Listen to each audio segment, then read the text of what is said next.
A very pleasant good afternoon as we welcome you into yet another edition of the Lion Country Kia Goon and Ironhead show. Yours truly, that would be Ironhead, at Quaker Steak and Lube, our usual home away from home. The dear Goon, kind enough to check in for the first hour today. From home, Chris Buganani, the Booch, will join us for hour 2 of today's big show. Of course, it is the bye week for the Nittany Lions. Penn State, undoubtedly, Goon fine-tuning things so that all of our worries and concerns from the first 3 games will be put aside, and the Nittany Lions will just go out and smoke Oregon and put everybody's mind at ease. That is how the Nittany Lions are undoubtedly spending their week. We'll see an offensive game plan that will wow and bedazzle all who witness it, and all will be right with the world, or something like that. That would be the hope anyway, heading into the bye week.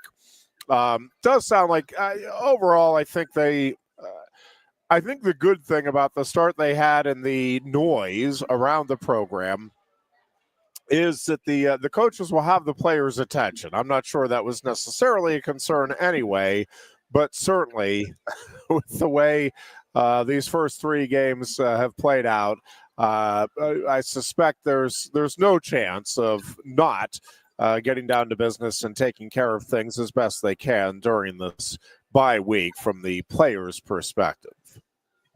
Sure. I mean, they're going to look at those 3 games, and I don't know how mentally they went through them. I mean, you and I went through them, obviously, as fans, sitting there saying, let's get through these games, all of that stuff, that all jazz, because it's game 4s that we're worried about after the bye week versus Oregon. They call it the whiteout, all of that stuff. So it's hard for these players not to start thinking about that. You know what I mean? It's just such a big game that's coming up here. I know that, we haven't even talked about it, Jeff, but what's James's real record after bye weeks and stuff like that, and these big games? And historically, we come out pretty slow after bye weeks, but we also come out very, very fast in whiteouts. So it's going to be which team is going to show up this next week.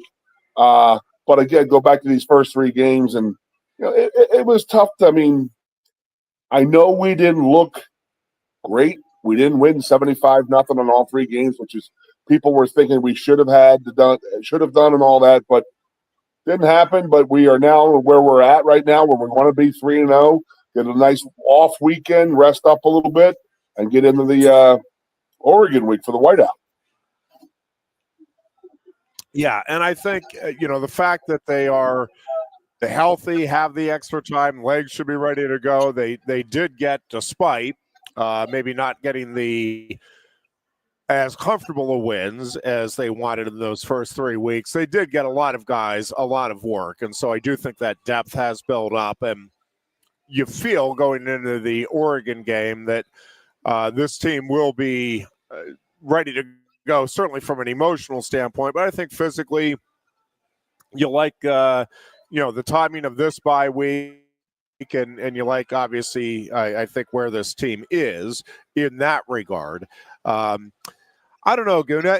You tell me, how difficult is it to, when you don't have a game, to actually sharpen? It's one thing going over things in practice. It's another in a game situation. I don't know. You tell me, because I don't really have a great sense for, all right, yes, they can really nail down this element of the running game or this element of the pass blocking. Obviously, they're going to be working on it. I'm just not sure in that bye week how good of a feel you get for it, or is it just about the mental preparation and making sure the assignments heading into that game after the bye week? Yeah, and then totally, you're right. I mean, it's you're not going to get that live experience that Oregon is going to bring out, and that's a top 10 football team that's historically has been there in the last 15, 20 years, has been a top 10 or 15 team. So you're not going to get those looks that you're going to see from Oregon versus Villanova, FIU, and Nevada. So it is practice time that goes out there, and that means a lot. But I do want to talk about the importance of having played these guys in the playoff in the Big Ten title last year. You know, I talked about it a little bit on Tuesday that Oregon has an aura about them that they're super, super fast. Their West Coast offense or their basketball on grass. We played against them. We were not expected to be as close as we were in that game. We actually had a chance to win that game, in my opinion. I think our guys gained a lot of confidence from that game. And you and I have talked over the years, you being the wrestling guy and I being the football guy, about wrestling or playing against someone that you feel confident against that you lost to. You know, so we have that going in our head of you know, what does Oregon really replace us? It's the same Oregon team, a lot of the same guys that we played against last year because we got a lot of guys returning. So I don't think they're going to have that Oregon we got to play Oregon. We got to be ready to go here and that. I think we're having a little bit of revenge in our head a little bit. I hope that we do going into this game. That our guys are, you know, they want to get back to what they did last year against these guys and beat these guys. Now, you always say in wrestling, is it easier to beat a guy who's beat you or that you've beaten? I mean, that's the big thing. It's Oregon is just going to sit there and say, okay, well, we beat these guys last year in the Big Ten title game. We got these guys again. We're going to make changes. I don't think Oregon does. So what changes are we making? Are we breaking down last year's film real good? Are we going off of that? Yeah, I do think it's a little different. I mean, maybe it's always been a little different, just in that, you know, a good number of the players that played in that game, even for Penn State, and I know Penn State had a lot of guys return, but I mean, there's a lot of different faces. Tyler Warren obviously will not be part of this year's game. You know, Dylan Gabriel. I mean, you go down the list, and I think the fact that Penn State has a new defensive coordinator, I hear what you're saying, and I don't dismiss it. I mean, I think that there's obviously a lot of guys on both teams and coaches who were in that game and certainly have the memory and the experience to build off of for this year's game. But I also think that the fact that you have basically an entirely new receiving core. I mean, Liam Clifford would be the only familiar face there for Oregon in terms of preparing for the Penn State receiving game. You know, I get the offensive line and the running backs and Drew Aller that they have familiarity with. But I think there's enough differences there that I'm not sure how much carryover there is from last year's game to this year's. But I do think from the Penn State side, the guys that did play in it, yeah, you have to be feeling pretty confident that you were right there with that team last year. And this year, you know, I think Penn State rightfully ought to be feeling like talent-wise it matches up better. I think there are some advantages when you start breaking the game down, you know, this unit against that unit. I think Penn State has some opportunities. I am really curious to see. Well, it'll actually be fascinating on both sides. I was going to say, I'm really curious to see what the defensive approach from Penn State is. But actually, as I'm saying that, I'm thinking the more curious take may be what the Penn State offense comes out and tries to establish out of the gate against Oregon. I mean, again, you're thinking the bread and butter is going to be the run game, but do they come out, maybe utilize the middle of the field on that opening drive and try to get Drew Aller in a rhythm, get the receivers involved right away and use that to kind of help open things up later for the running backs, or does Penn State come in and say, listen, we know we can run the ball and we're just going to do what we know we can do and establish that and try to, you know, wear Oregon down from the outside. I think that'll be interesting on both sides of the ball. Just the you got to take into account the game plan. The Jim Knowles factor too. You know, Jim Knowles played these guys in the Rose Bowl last year in the opening round of the playoffs for Ohio State after Oregon's bye, and he embarrassed them.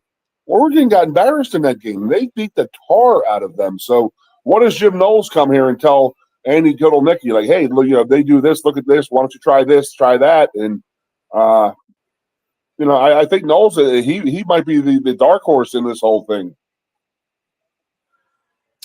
Yeah, I mean, again, he's going to be a key component, obviously, all season long. Not just for what he does on the coaching perspective, but from the additional scouting element that he can bring to the table against Oregon, and certainly down the road against the Buckeyes when we get to that stage of the season.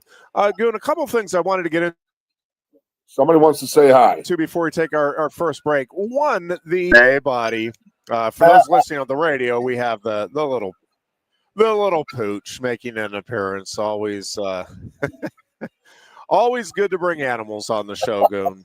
We're having axolotl, how would I term it? Concerns at home. Now, our axolotl is showing signs of some stress. We want to get him into his permanent home, but the tank just isn't quite ready yet, not cycled. And so I went out and got a bigger tank for him today, and we've got we're trying to just give the axolotl some happiness in his temporary home, and now a new temporary home. So we cannot show Clyde the axolotl, though, the way we can show the pooches here on a Thursday afternoon. You can't hear him grunting. They're at my feet right now. Holy crap. I love it. I did want to talk a little bit about the transfer portal and the news that came out yesterday, Goon, with the NCAA, I guess going to just the one window here in January, and making the allowance then that you if your team is participating in the semifinals and the finals, the window will open up right after the quarterfinal matchups.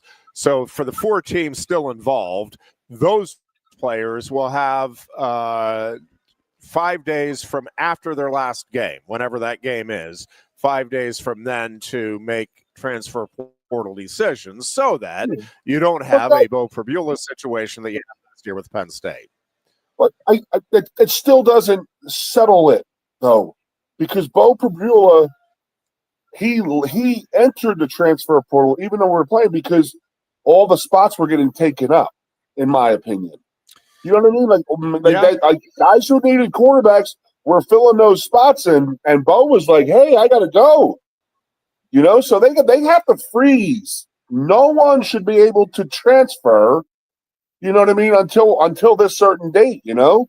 Like, okay, Bo Pribula, we're talking about, he would have played in this game or that game, but he wouldn't have. I mean, he just had to go because Missouri was going to go find another quarterback. I mean, all these guys who transfer portaled out into new places, all those spots were getting filled, and Bo was like, "Hey, I got to go now," and that's what like we sort of got stuck with. And then with James's rule of like, if you're in the portal, you're not on the team, and I agree with that 100%. But they need to freeze the portal completely for like a 2-week period because that was the problem with Bo. Yeah, the issue, Goon, I hear you, and I don't disagree with the sentiment. The issue is, and this doesn't solve that either, is there is this little thing called academics that's still supposed to be part of it. I know kind of lost in the shuffle of the NIL stuff and everything else is this silly little notion that, maybe you ought to take some classes while you're attending these universities. And most of these schools will have their classes start up before the semifinal games and certainly before the championship game. And so, again, I don't know what the answer is here, but the problem is, and I mean, I get you.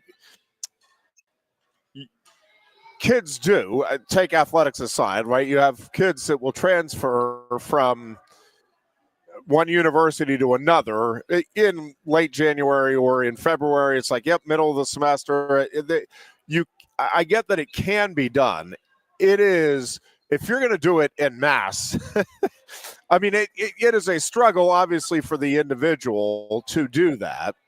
It is a real struggle, I think, if you're an institution. It's like, yep, we're going to get 20 guys out of here after the first 2 weeks and bring in 20 different guys. Like that just does not seem, once a semester starts, like that is good for anybody either. And again, I'm not exactly sure what the answer is, because what to me the easy answer is, and I'm with you and James, is, hey, you can make your decision before the semifinals and the finals, and then play out with your team. The problem with that is, obviously, if you are the backup quarterback and you're like, hey, fellas, I know you're depending on me, and but as soon as we play this championship game, I'm out of here. It is going to be tough. I'm not saying it's impossible, and again, we all adjust to the different worlds as we need to, but it feels like that would be tough to be alongside a guy that is saying, I don't want to be part of this program anymore, but I'm going to hang around and see if I can get a championship ring with you before I desert you, whatever the circumstances. That just does seem like. Well, I mean, this may even go down as the Bo rule. It may go down as that. I mean, there was a guy who was going to transfer. Everybody knew he was going to transfer. He was looking at other schools. He had to make the decision early. Then he's out for football. But, like, why could he not make that decision and still play for Penn State? And then if he continues on into the January and the January 20th title game, start taking classes online at Missouri, you know? I mean, even though it's dumb to think of, but it's like, how does that happen? How does that work? But, like, we knew he was going to transfer. He knew everybody knew it. But he had to go, and that sucks because it hurt us. I'm sorry. Bo Prabula could have come in against Notre Dame when Drew was not playing that great and given that team a spark. We didn't have that option. And but there's no easy way to fix it. First of all, some schools like UCLA right now are not even in classes yet. They're on trimesters, I think, you know? So we're complaining about the attendance of that game last week. Yep. UCLA isn't even at school.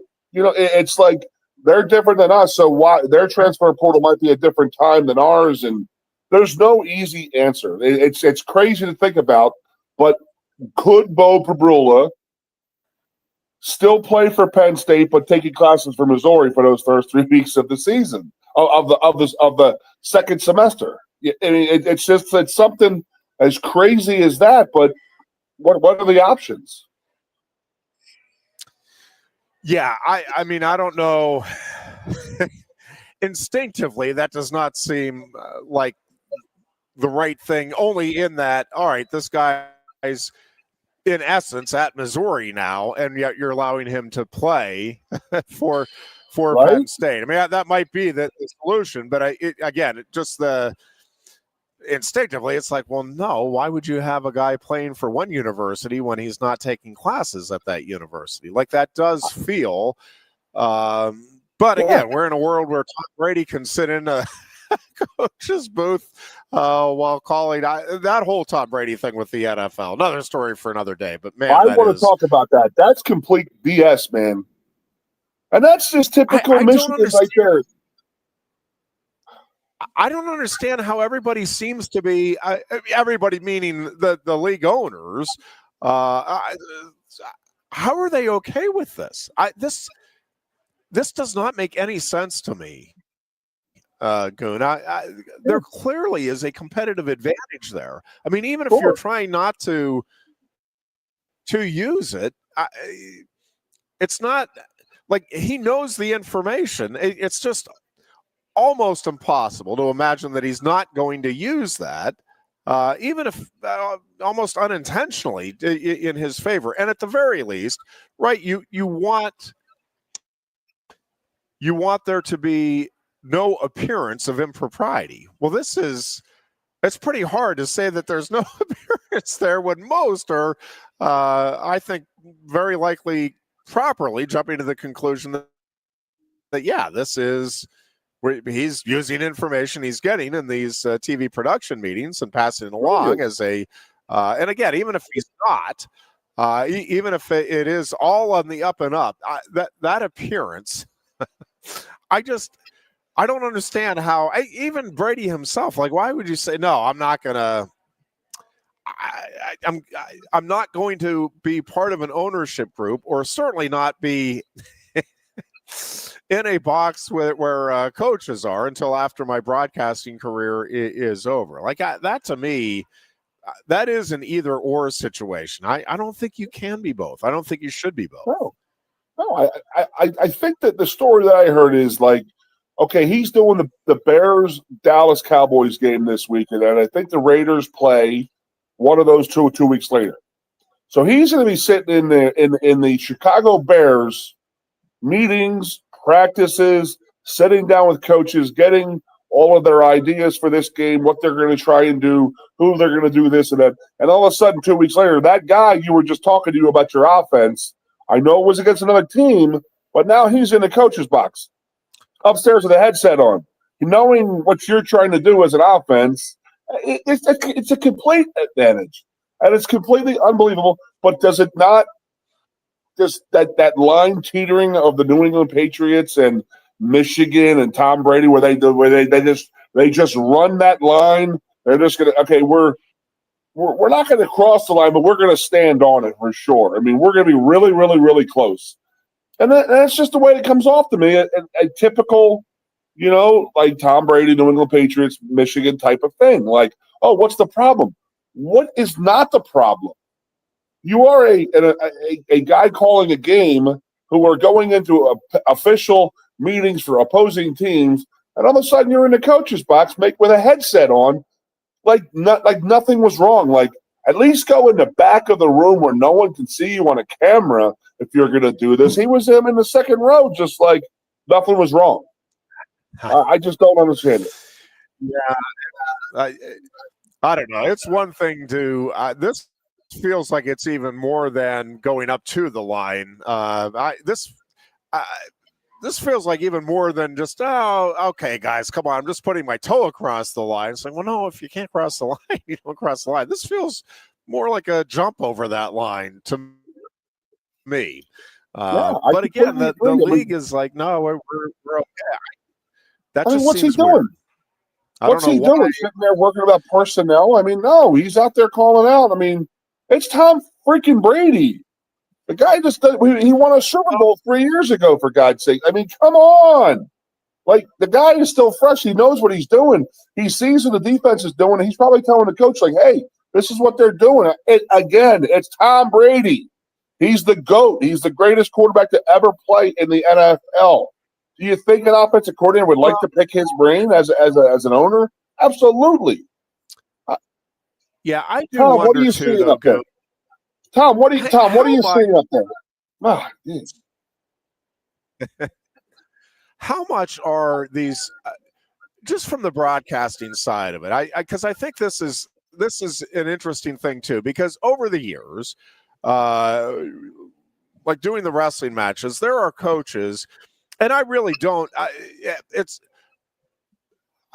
I will try to reach out to opposing coaches. Just hey, is team healthy? I'm not obviously looking for inside information, nor am I expecting them to give me inside information. But I do tell them, and I'm honest about it. It's like, well, I'm not.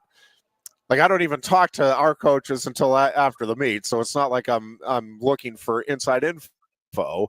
Again, that the Penn State could use. I do, and some coaches are like very tight-lipped, like, yeah, you'll just see who we send out there when we send out there, and others are pretty open about it. It's like, yeah, this is this kid has stub toe, and he's we're gonna just rest him this weekend, whatever it may be. But I've just often wondered about this because I know they have these production meetings, and I know the coaches supposedly give some inside information that these guys can use during the broadcast. It's like, all right, well, but even with that, there's got to be some variation, right, Goon? In terms of, like, some coaches are probably more open than others. Just even like, hey, yeah, you look at like, if you look at our right guard, man, like this is a guy that shouldn't be a starter, and we know that, but we're trying to do some things to cover that up. I mean, I don't know how detailed they get, And I don't know how much with, like you were saying, a guy like Tom Brady or, Olsen, like they're looking at all of that tape. They already know it and see it.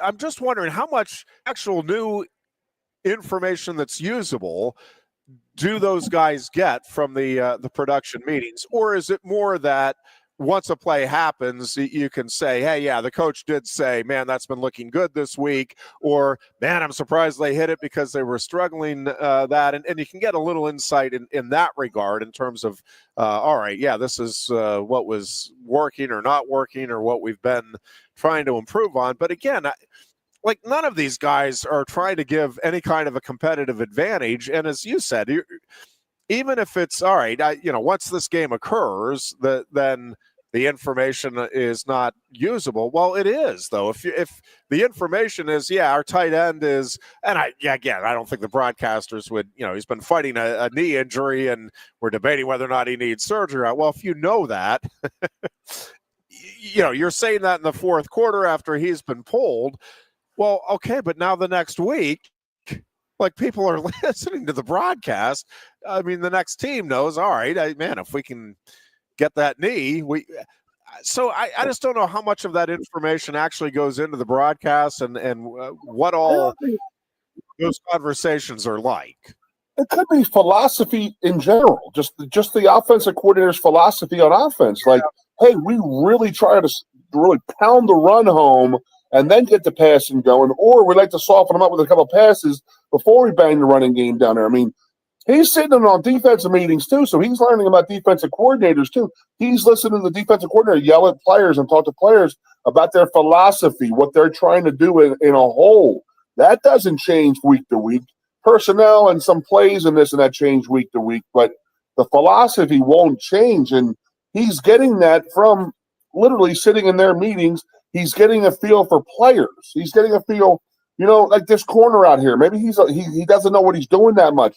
Hey, let's go. Hey, by the way, the corner on the boundary he's not a confident guy. Let's attack him. I mean, there's so much that he can get out of those meetings. And he's not just sitting with the coaches. He's sitting in on players' meetings with their staff, with their coaches and all, hearing how they're talking to their players. It's I see it as a big fit.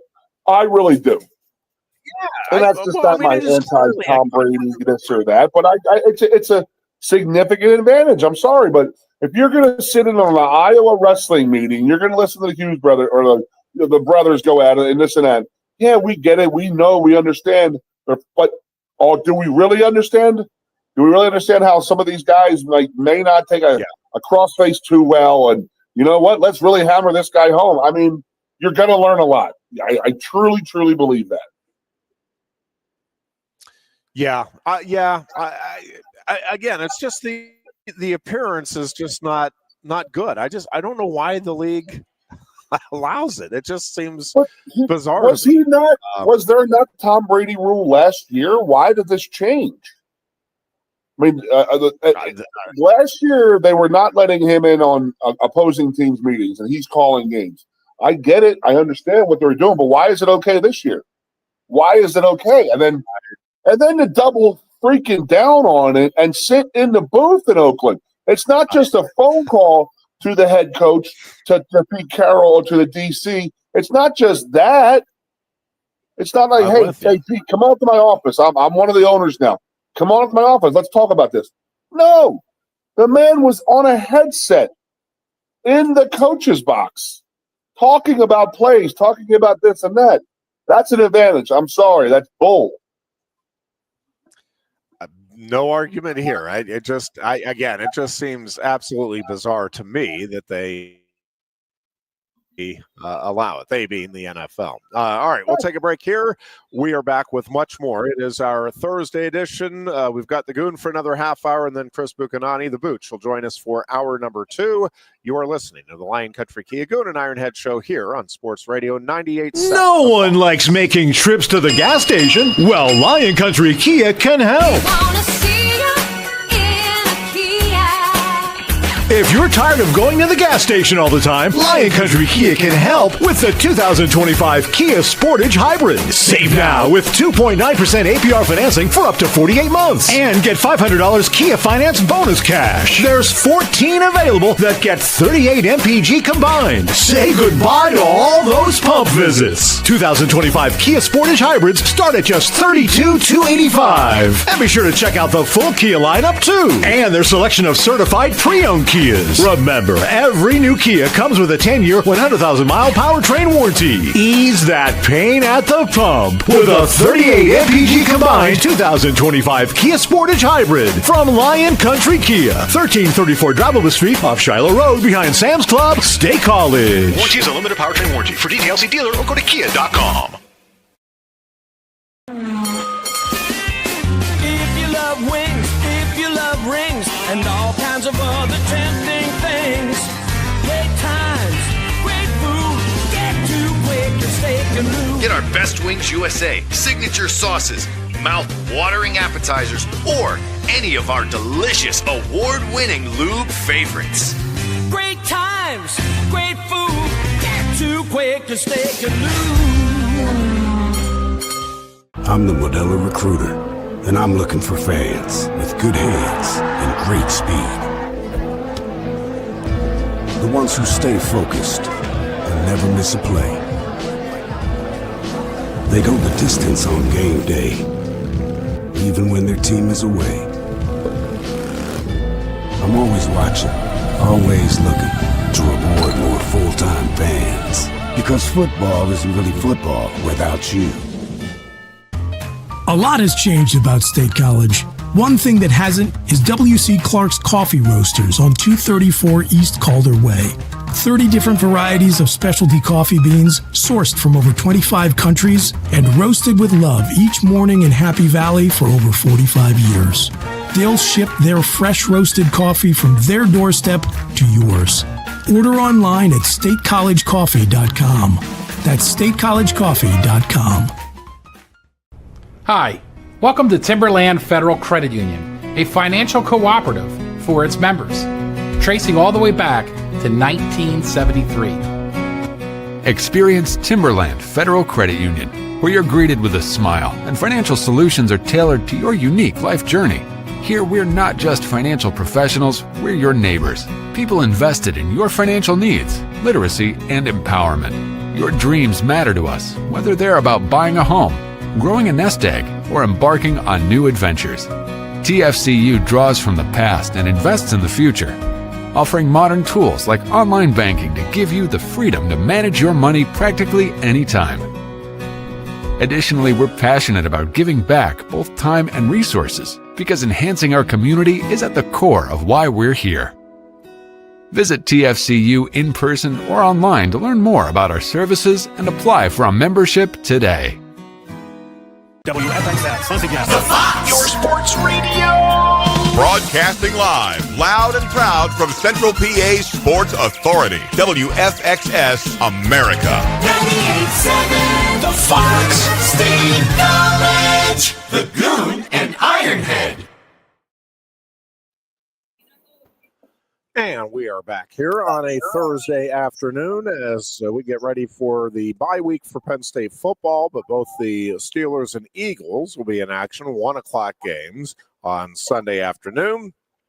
And the Pirates wrapping up their season, Phillies getting ready for the postseason. How'd your Tuesday work out there, Goon, with the Paul Skeens watching? Because that did not work out the way I was anticipating. And then your Phillies did take care of business before losing last night, but take 2 of 3 from the Dodgers. And Phillies sure feel like they are rolling into the playoffs here. Yeah, man. It's they're hitting well. They're pitching well. And it's everybody. Everybody's pitching in. You know, everybody's. It's not just Harper. It's not just Schwarber. It's everybody. It truly, truly is turning into that like fun team type of thing that you're seeing a lot, like that I've fallen in love with the last like 5 or 10 years with the Phillies, but specifically this year, I mean it's every night somebody else is stepping up. It truly is a fun team to watch, and they are hitting the hell out of the ball. I mean, don't get me wrong. And they're pitching well, and, Topper's making good decisions here and there when he needs to make them. So it's going to be a fun fall here, in my opinion. I can't wait for it to start. Sorry about your Buccos, man. I apologize. Man, Skeens and Oviedo have both been terrific, and both just had brutal starts here over the last couple of games against the Cubs. Chicago, by the way, does clinch a postseason berth with the sweep of the Buccos. Both the Phillies and the Pirates have today off. Phillies are at Arizona, or are they home with the Diamondbacks? They're at. That's what I thought, Arizona, and then I second-guessed myself. Pirates have their final 3 home games of the season this weekend, and then they'll hit the road for the final 6, and mercifully another season will be in the books for the Pirates. It has been Jeff, ugly. When Zach Wheeler goes down with a blood clot in the arm, he's out. His career might be over. You. And there's a guy right there who's leading. He was gonna. I mean, it was him and Skeens for the Cy Young, in my opinion, right? And you're sitting there, you lose that guy, and they actually have gotten better. But I think that's the leadership in the clubhouse saying, "Hey, we got to step up. We don't have the pitching. Aaron Nola is a solid number 2 as of last year, who has stunk this whole season, and they're still winning the division. Guys like Sanchez and Luzardo, and it's going great. They're pitching very, very well when they need to. But again, they're all hitting and they're all making the right decisions. And again, it's a fun team to watch. It's great in the fall when teams start getting hot like that. They're fun to watch, man. It's a really, really fun time. And you go back. Is this the team like last year when they won the division? They had to buy. That's not. Some people are already complaining you don't want to buy because you got 5 days off. You're losing the eye of the tiger. You're losing this, you're losing that. Some teams thrive on that. So I don't know how the Phillies are going to react to that. You understand what I'm saying? Yeah. Their timing's off on their hitting and the batting and all. You're used to playing every day, and then you get a 4 or 5 day break. It may affect you. Yeah, I think that is a legitimate concern every season with those teams. Do you really want? I mean, I know you want it in terms of that means you have one of the best 2 records, but man, and it's the same thing with the the college football playoffs. It's part of why I think they almost have to go to 16, because it does feel like you are depriving even more so the fan base, but the players as well. I do think having that off week, if everybody else is dialed in and obviously built, the teams that are advancing have built momentum because they've now won a playoff game, and so there's an extra good vibe in that practice and an intensity that they're bringing to it that just you can't replicate if you're one of those top 4 seeds. To say nothing of, again, hey, your reward is you don't get a home game while these teams that finish behind you do get a home playoff game. Like that just, it doesn't feel right.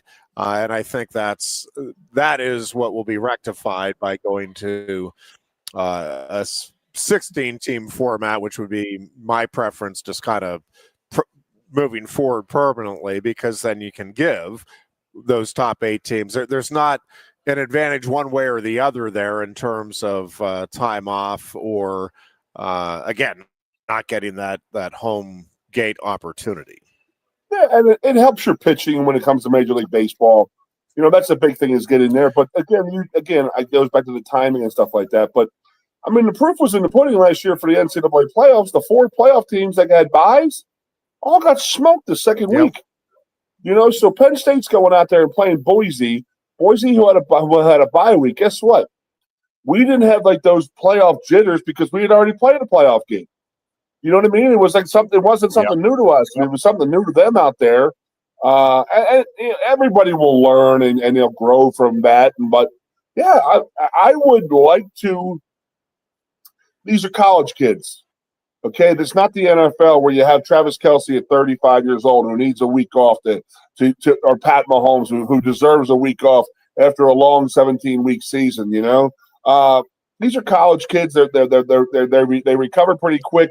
They had they didn't play a game for 2 weeks, almost 2.5 weeks actually. So that's going to happen. I mean, we played December 21st, so they had 17 days between their games.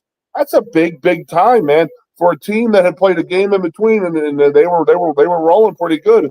Case in point, Oregon, Ohio State just demolished them in that second round game. I mean, geez, Louise, they weren't ready for that.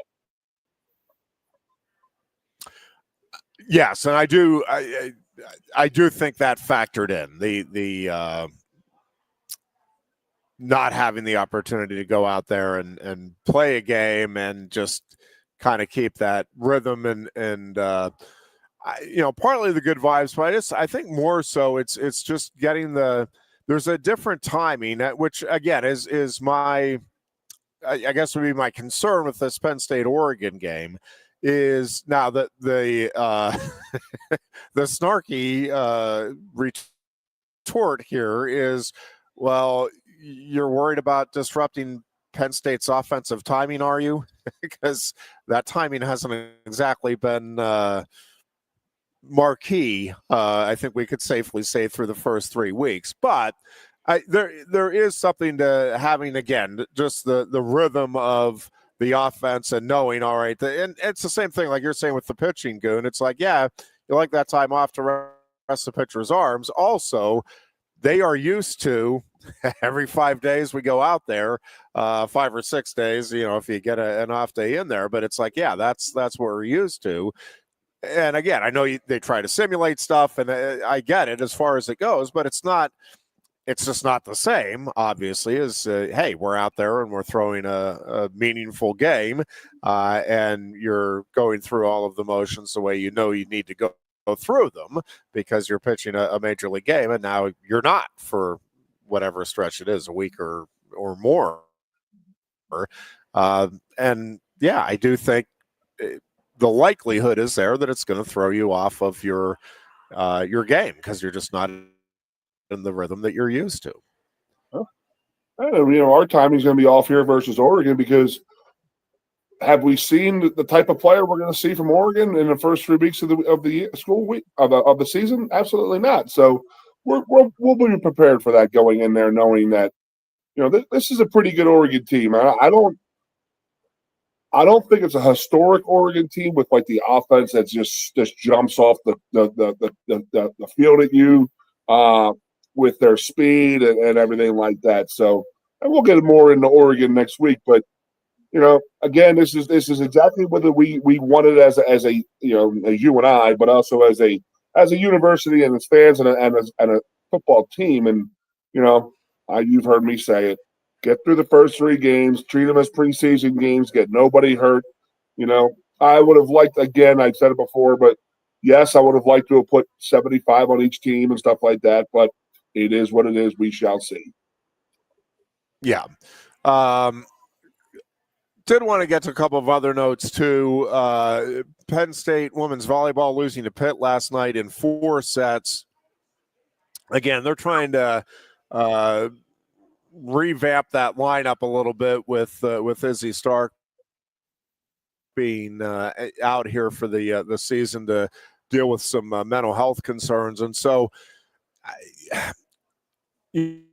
I thought when they won that 3rd set last night, Goon, that maybe just at being at home, they were going to kind of be able to will themselves to a victory. And then Pitt just kind of took control in that 4th set. I think Penn State still obviously has a very good team.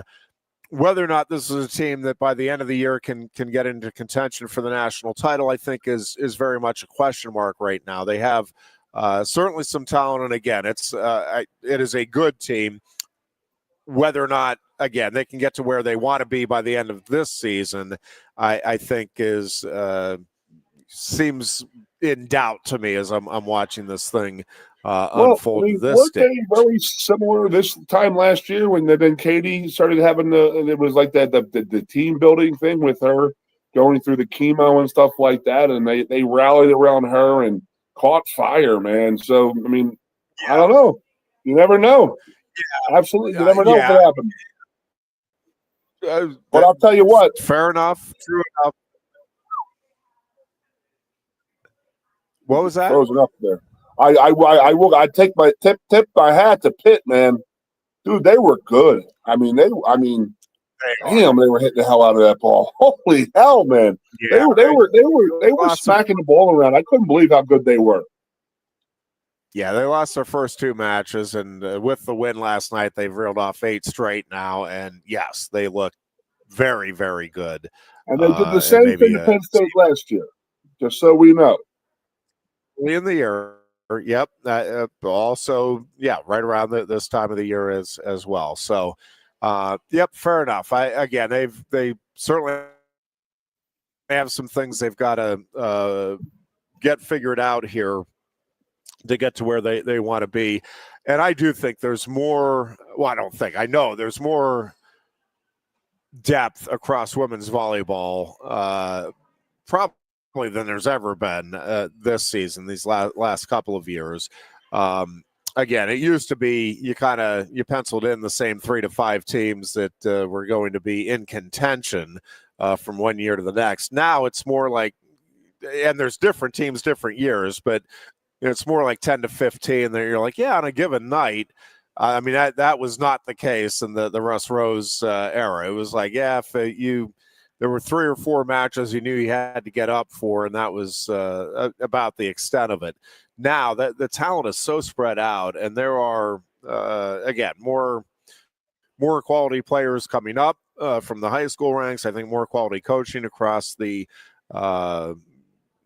landscape of Division I women's volleyball, and I just so yeah, I mean, maybe Penn State can make a move up, but they've got their work cut out for them right now. And that, again, not to say they can't get there, but the Stark thing, and again, it is what it is. I don't have any problem with her. You got to take care of yourself, but it really does.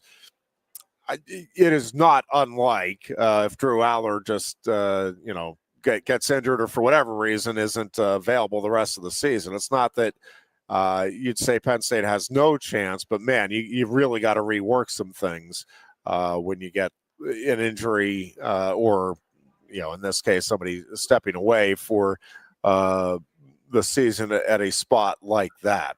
Also, Penn State women's soccer tonight, a big one, 6:00 against Nebraska at Jeffrey Field. That will also be on the Big Ten Network tonight. Nebraska's off to a very good start, 5-0-3 on the season, and Penn State looking, and this is one of those, Goon, where I think you really want to take care of your business at home. They open up with 3 home games in conference play. Penn State's 5-2 overall. This is one you really want to get under your belt at home and just kind of build that momentum here in the conference and establish that, yep, you're still the big dog here in the Big Ten. Yeah, I mean, I do want to talk real quick about the one more thing about the volleyball, and then it plays into the soccer thing, and that is the Big Ten is absolutely loaded in women's volleyball. I mean, Penn State's out of conference schedules, like you're playing 1, 2, and 3 in the country, and then you're in conference, you're playing the other 7 of the top 10 teams. It's crazy. And women's soccer is getting to be that way right now. With every week they're playing a ranked team. I mean, are people dropping teams, or are we just scheduling better opponents, like out of conference stuff? You know what I mean? Yeah, I think again, I think just in women's sports in general, you've seen a lot more competitiveness over the last 5 years or so to me than what we're used to seeing. And again, you still have some stalwart programs. I mean, Nebraska's not going anywhere, hasn't gone anywhere. But the number of teams that it feels like, again, can step up and challenge in a given year or a given match, to me, has grown. And again, it might not be across the board in all women's sports. And for that matter, to a large degree, I think it's been the case in just sports in general, with some notable exceptions, wrestling certainly being one of them. But I do think there is. I mean, what the schedule this year, like for the women's volleyball team, is just crazy. I think they've only had two. They're 4-4. 2-4 against ranked opponents. So they've only had two matches in their first 8 that were not ranked opponents. And, I think women's soccer, actually, I don't think Nebraska's ranked right now, but they're, again, off to a 5-0-3 start. And that's a good team that I think can make some noise here in the Big Ten. Hopefully they kind of stay quiet tonight would be helpful. But I think, again, I think there's more teams that are more programs making that step up to being truly competitive on the national scene. I mean, that's what we're going to get here with we're trying to get with football. And that's, teams are dropping and there's going to be the has-beens and the have-nots. I mean, the way we're going right now with the NIL, it's going to be, 15, 20 teams that can compete every year. But if 8 of those are in the Big Ten, guess what? Now you might be playing 8 of those ranked teams in your 12 games. So I think this is where we're going to start going to. But it is just crazy. I got the Big Ten Network on in the background here, and I'm just looking. It's Wisconsin 7 in the country, and they're in the Big Ten. Nebraska, Minnesota, all of these teams. I mean, they're getting loaded right now in the women's volleyball world. And then the soccer thing's the same. So, but you and I talk a lot about the has-beens and the have-nots. I mean, in the NIL, I mean, who's in? Who's wanting to make that $20 million a year? Investment, when it comes to football, are they going to do it? If not, then they're the top 25 is going to be the same 25 schools all the time. Yeah. Yes. And again, it's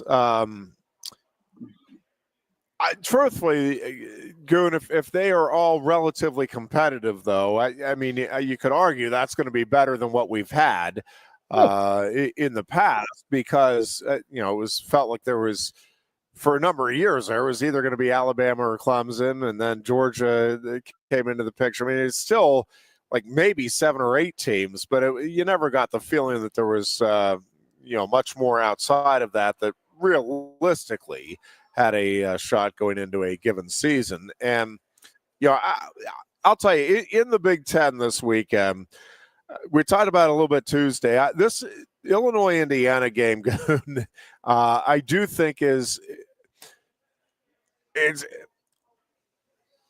to be big in the conference. What I am going to be curious about is what the reaction is nationally, especially if it's a close game. Like, does it get perceived as, well, if Indiana loses, Indiana was pretenders, or if Illinois loses, they were pretenders? Or do we actually look at this as, these are 2 playoff contending teams, maybe not quite the Ohio State, Texas magnitude, but these are 2 really good teams. Both could still get to the playoffs regardless of the result here. Let's see which one looks better at this stage of the season. I think it's a critical game for the national perception for these 2 programs, because I do think the loser of this game, rightful or not, is very likely to be looked at as, not a true contender. And I think will largely be written off, no matter which team it is. Certainly if it's Indiana. With their non-conference schedule, Goon, I mean, they're going to get and people just, again, Signetti, I don't think minds at all being a lightning rod, but he certainly is. And he is very easy if you're not you're not a fan of the team he's coaching. He's very easy to root against, I think, just because he does have a supreme amount of confidence, we will call it. You talking about Signetti or Bielema? Because they're both the same person, in my opinion, when it comes to that. I think Signetti, you just go back to that comment last year. Google me. Bro, I know offense. Google me. That's an arrogant, conceited guy who's coaching a historic doormat. And he's acting like that last year. So good for him, but bringing those guys back. But it is a big game, and you are right. Illinois wins this game, it's going to be all right. Well, Indiana's Indiana. It was just a fluke last year. But I don't know, man. Illinois is pretty damn good. Illinois is a hell of a good football team. Bielema's got yet another program in the top 10.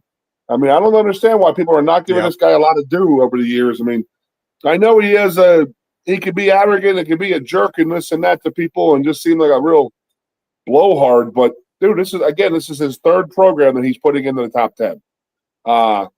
The man can coach. The man can he coaches very, very well. But that is a huge game for the Big Ten, but also for national. Again, is Signetti the real? Was last year a fluke? But I don't want to hear that, because if Illinois goes out and beats them, Indiana's a fluke. Maybe Illinois is that good. I don't know. We'll see. Yeah. I like the Iowa-Rutgers game Friday night, too. I do too, because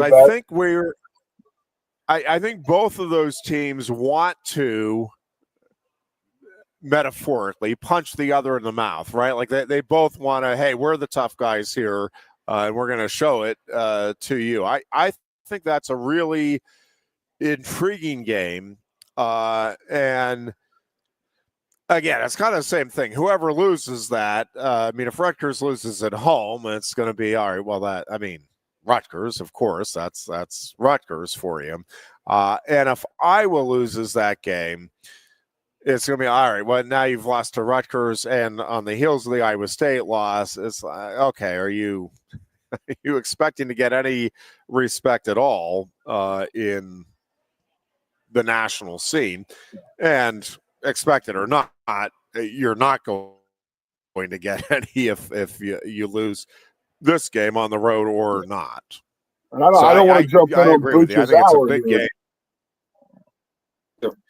I don't want to jump in on Booch's hour here, but we're getting close here. But we have talked up and down about that Michigan-Nebraska game, and that is such a big game for Penn State, in my opinion, that we need that Nebraska team to take care of business out there. And then the other one, the other Big Ten game I want to talk about is Michigan State's got to play at USC at 11 p.m. Eastern.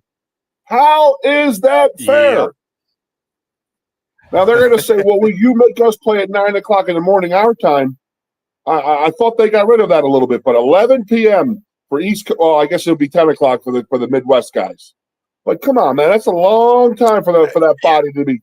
You're not. I mean, it's again. I don't think this was taken into account when they decided to join the Big Ten. Yeah. No, Michigan, I think, is still Eastern. I think it'll be 11 o'clock with their clock. So crazy, man, crazy. It'll be. Yeah, that is asking a lot of your fan base. That rest up. I get it's a weekend and all of that, but man, I'm just telling you, asking fans to stay up until 2 a.m. potentially after 2 a.m. That's a pretty big ask. I know one person who will be watching it. They'll have. I will watch the beginning of it. I doubt I will make it through to the end of that one, but we'll see. We'll give it the old college try, as they say. All right, Goon. Thank you. We'll talk to you on Tuesday. See you, buddy. Be good. Have a great week, everybody. Keep getting better. We appreciate it. And Chris Bucanani, the Booch, will join us on the other side of this timeout. You're listening to the Lion Country Kia Goon and Ironhead Show here on Sports Radio 98.7. No one likes making trips to the gas station. Well, Lion Country Kia can help. If you're tired of going to the gas station all the time, Lion Country Kia can help with the 2025 Kia Sportage Hybrid. Save now with 2.9% APR financing for up to 48 months. And get $500 Kia Finance bonus cash. There's 14 available that get 38 MPG combined. Say goodbye to all those pump visits. 2025 Kia Sportage Hybrids start at just $32,285. And be sure to check out the full Kia lineup too. And their selection of certified pre-owned Kias. Remember, every new Kia comes with a 10-year, 100,000-mile powertrain warranty. Ease that pain at the pump with a 38 MPG combined 2025 Kia Sportage Hybrid from Lion Country Kia, 1334 Drivable Street off Shiloh Road behind Sam's Club, State College. Warranty is a limited powertrain warranty. For details, see dealer or go to kia.com. If you love wings, if you love rings, and all kinds of other tempting things, great times, great food, get to Quaker Steak Lube. Get our Best Wings USA, signature sauces, mouth-watering appetizers, or any of our delicious award-winning lube favorites. Great times, great food, get to Quaker Steak Lube. I'm the Modelo Recruiter, and I'm looking for fans with good hands and great speed. The ones who stay focused and never miss a play. They go the distance on game day, even when their team is away. I'm always watching, always looking to reward more full-time fans. Because football isn't really football without you. A lot has changed about State College. One thing that hasn't is W.C. Clark's Coffee Roasters on 234 East Calder Way. 30 different varieties of specialty coffee beans sourced from over 25 countries and roasted with love each morning in Happy Valley for over 45 years. They'll ship their fresh roasted coffee from their doorstep to yours. Order online at statecollegecoffee.com. That's statecollegecoffee.com. Hi, welcome to Timberland Federal Credit Union, a financial cooperative for its members, tracing all the way back to 1973. Experience Timberland Federal Credit Union, where you're greeted with a smile and financial solutions are tailored to your unique life journey. Here, we're not just financial professionals, we're your neighbors, people invested in your financial needs, literacy, and empowerment. Your dreams matter to us, whether they're about buying a home, growing a nest egg, or embarking on new adventures. TFCU draws from the past and invests in the future, offering modern tools like online banking to give you the freedom to manage your money practically anytime. Additionally, we're passionate about giving back both time and resources because enhancing our community is at the core of why we're here. Visit TFCU in person or online to learn more about our services and apply for a membership today. WFXS, once again, the Fox, your sports radio. Broadcasting live, loud and proud from Central PA's Sports Authority, WFXS America. 98.7 The Fox, State College, the Goon and Ironhead. And we are back here on a Thursday afternoon, and it is now Chris Bucanani joining Hey, what's happening, Head? the show as not a whole lot. Enjoying the sunshine, the very warm temperatures, and very grateful that we only have a week and a weekend of Pirates baseball left, and that we don't have the stress of a Penn State game this weekend. Will be my wife's foundation actually has an event. If you're in the State College area, there will be a concert raising money for the Jan and Marie Foundation coming up here on Saturday night out at the arena. Should be a whole lot of fun.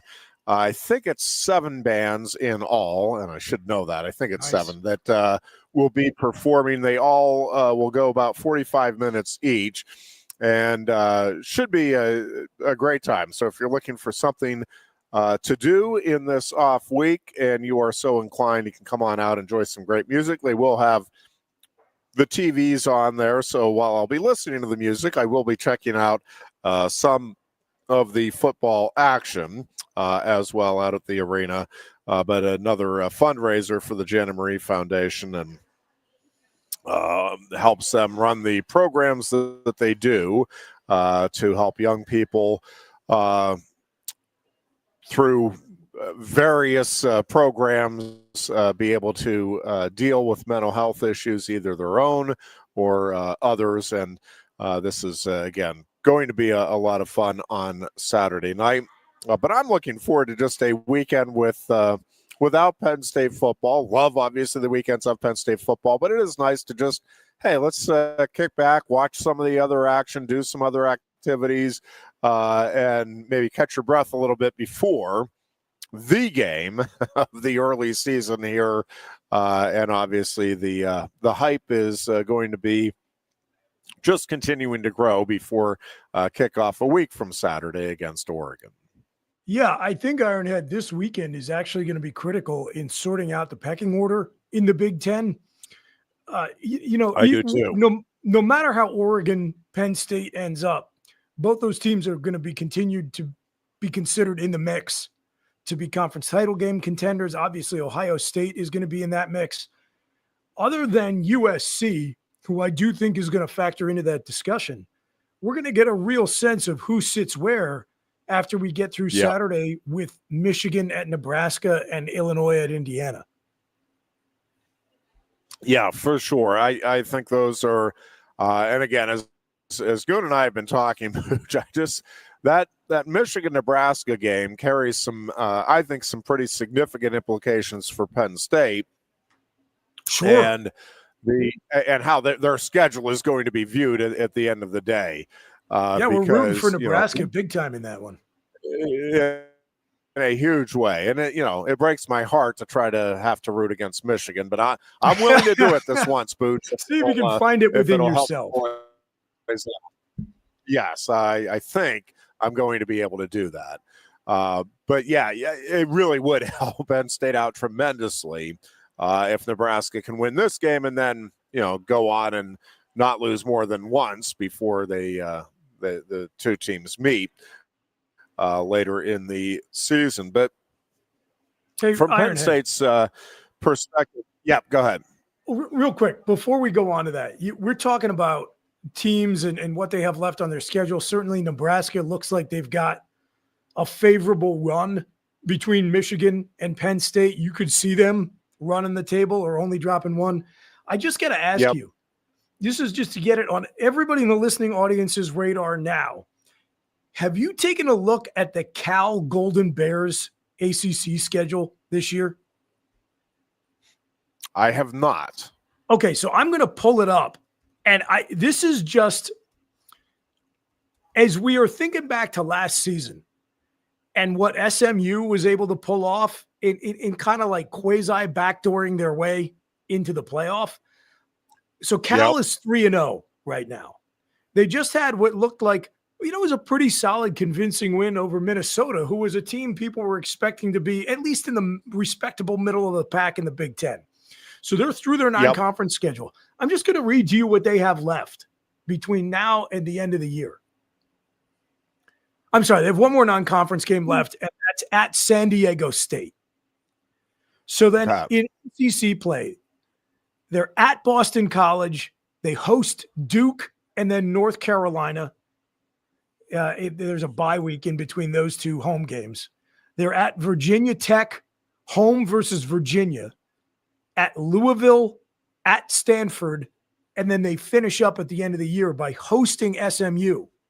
So no Miami, no Florida State, no Georgia Tech, and no Georgia Tech. Man. So it's entirely possible Cal could run the table and have beaten no one of consequence. And if that happens, which with that schedule I just read you could very realistically imagine that, right? That's going to give the committee a conundrum because that's an undefeated team in a power conference. Yet at the same time, when I look at a team that would have an unblemished resume running through that slate, there are probably some teams in their own league, let alone in the Big Ten or the SEC, that could have, certainly one, but even two losses. I would look and say, you got to put that team ahead of undefeated Cal with that complete plate of slop. Yeah, that's the monkey wrench in the works for this year's playoff selection. I'm just giving everybody the early heads up. If you want to sound super smart, like you really know what you're talking about at your watch party this weekend or your tailgate next week, pull that Cal schedule up and let everybody know, hey, remember I told you in middle September when it's like November and we're all sweating out Cal versus SMU to not completely screw up the playoff ranking order. I told you before it was common knowledge.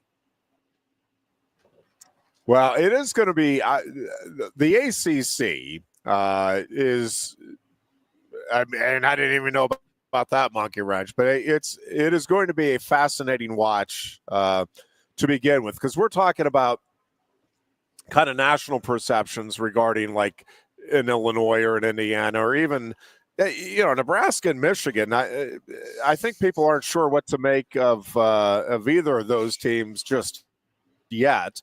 And I think there's enough cachet behind the brand names there that the winner will get credit. But I think in terms, the ACC needs Clemson, and now with Clemson not fulfilling their obligation, I'm just talking from a perception standpoint now. They need Miami to show up big the rest of the way, which they very well could. But if Miami falters now, even if a Georgia Tech or a California or somebody else they actually are really good, it is going to be hard for that conference to get through the national noise that we're still like we have a legit powerful contending team here. And again, Miami may very well be that team.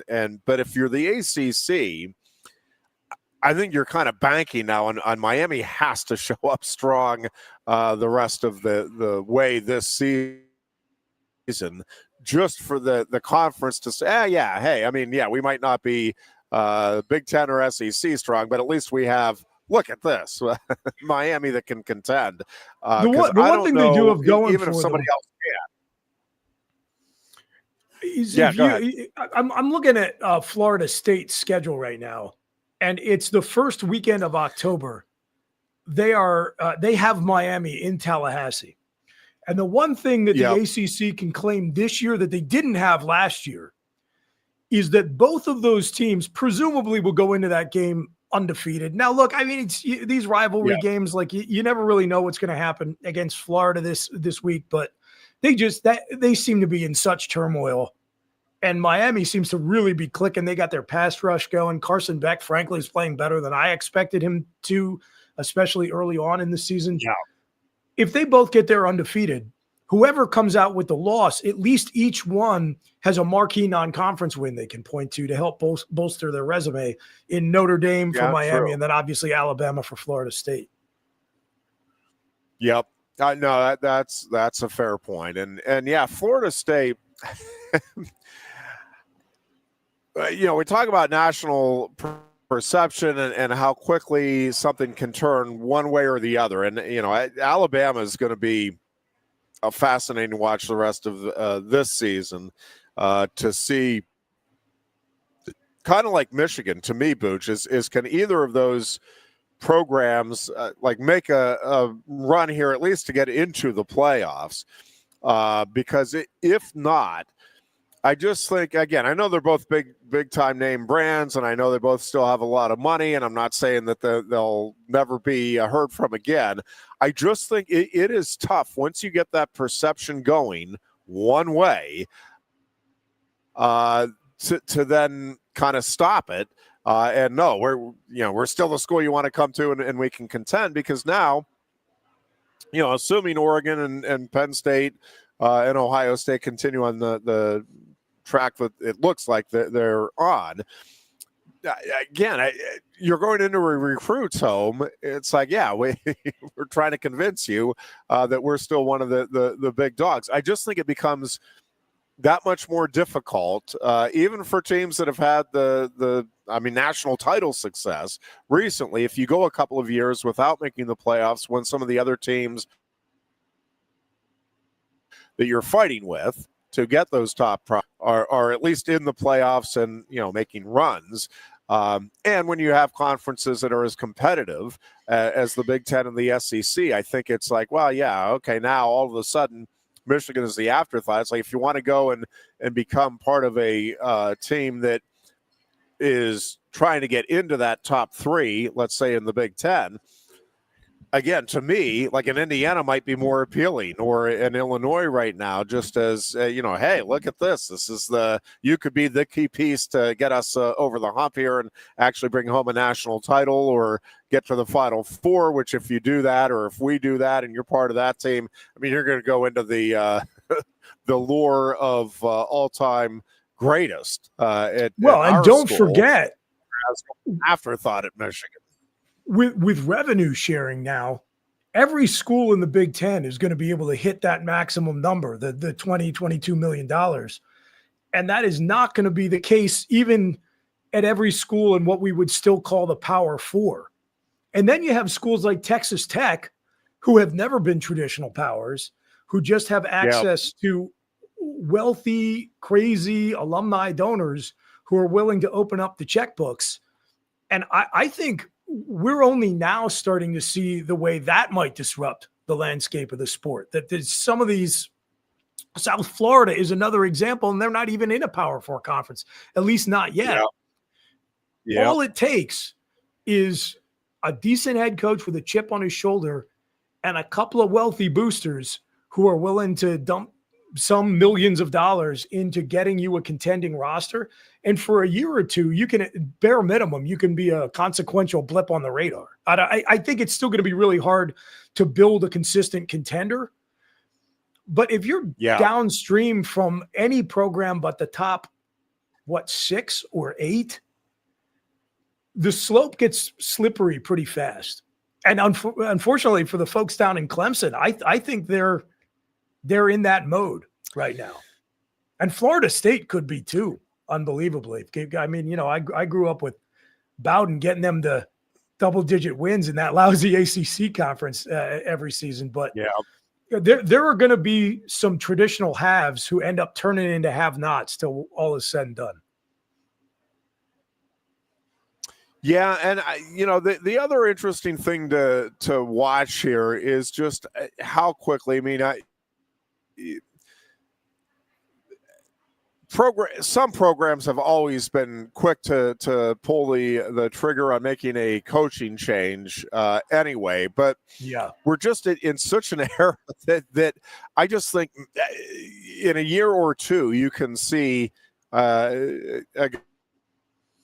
guy, even like Adamo Sweeney. I mean, on one hand, it would be to me absurd if you're Clemson to say you're going to move on from a guy who has had the success that he has had. And even now, I mean, they're down, but it's a relative down. Again, we'll see how the season plays out, but I mean, they're still going to be going to a bowl game. They're still going to be, a top 25 team, I think, at the end of the season. So, but again, how long can you afford if you're relying on your program being a top, a playoff? Now it's a playoff team. More often than not, how many years can you go without being a playoff team before you say, you know what, we got to make a move because we've got to be in this thing? I think Notre Dame is going to be the most fascinating watch the rest of this season, Booch, because while all of these other teams do, I mean, it's important, obviously, and that perception with playoff team or not. If you're in a Power Four conference, you're still you kind of know what your financial situation is 1 year to the next. Notre Dame has put itself in a position where it needs that playoff money. And Easter famine. And if you don't get it, they can go a year here or there. But if you go 3 years without hitting the playoffs, if you're Notre Dame, now all of a sudden I do think it's kind of panic territory here. Now, I will say Notre Dame's schedule, when we're talking about looking at future schedules, Notre Dame, I would not be shocked if at the end of the year we're talking about a 10-2 team and they're in the playoffs, and not only in the playoffs, looking like a team that can make some real noise in the playoffs. So I don't think it is panic time in South Bend at all. They have been very competitive in both of these games. Both were winnable. And I think as they continue to figure things out and play the schedule that they have the remainder of the year, again, worst case scenario, I think they're 8-4. And I mean, that is, to me, like worst case scenario. Yeah, I agree. Almost guaranteed that they'll be 9-3. And again, could very well be 10-2 here at the end of the season and in the playoffs, and then the 0-2 start is forgotten. But I think watching them and kind of how they react to this 0-2 start is going to be worth watching. Yeah, looking at their remaining slate, there are a few opponents on here who could, you could conceivably see at least giving them a tough game, like NC State. They're at Pitt. Yep. Pitt always seems like they torture some ranked team at least once a season. They play Syracuse. But to me, when you talk about the difference between 9-3 and 8-4, it's really 2 weeks from now, that game against Arkansas, and then a little bit later in the season when they play USC, who I think is looking pretty good. But I think where Notre Dame sits right now is a perfect illustration of when you hear people say the AP poll is not meaningless, no matter what pundits or even its own voters would like to insist. Yep. There's no question that Notre Dame being the first 0-2 team to be ranked since 1988 is the establishment in the sport, sending a signal to the committee that we're going to give you permission to give Notre Dame 2 mulligans to get them into the playoffs. Now, look, if they're 9-3, there's no helping them. But the rest of that schedule, there are at least a couple of teams that if I put a little Vaseline on the lens and I kind of squint, I can say, okay, they were competitive in those first 2 losses, blah, blah, blah, blah, blah. And you find a way to shoehorn them in there because they bring eyeballs to the television set, right? So there's no doubt to me. The number of teams, even with the opponents that they've played. And I think Notre Dame is a good team. I think they're well coached. I think they're talented. And those were, in fact, 2 very competitive games against good teams. I don't deny it. Yep. You and I, Ironhead, we are fortunate enough to have all 5 fingers on both of our hands. And we would only need one hand with fingers left over, I think, to count the programs in the country that would be granted the privilege Notre Dame is of being in the poll this week at 0-2. And to me, I really think that is all about framing the conversation in late October and November around a potential 10-2 record for them. Yeah, I don't think there's any question about that. And again, at the end of the day, Miami, I think probably is, at least a top 10 program this season. Texas A&M, I'm really curious to see. We talk all the time about confidence, and that is certainly a big confidence booster there. They obviously have talent on that roster. It's not a team that lacks in talent, and I think when you can get a win like that, it can lead to future success.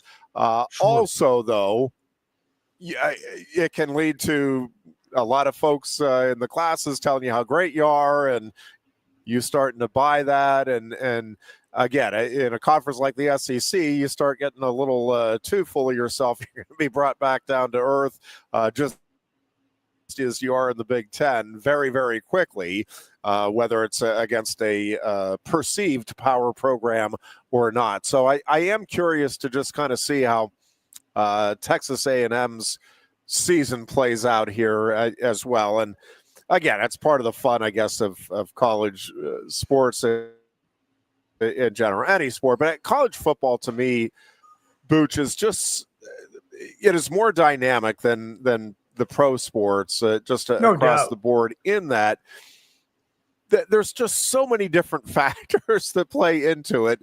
And, part of it is it just had to be disheartening if you're UCLA, whether you have coaching issues and everything else. And I know they're not in session and all that. I don't care. You come out for a a big-time Division I college football game, and you look up in the stands and you see the empty seats outnumbering the filled seats by 7 or 8 to 1.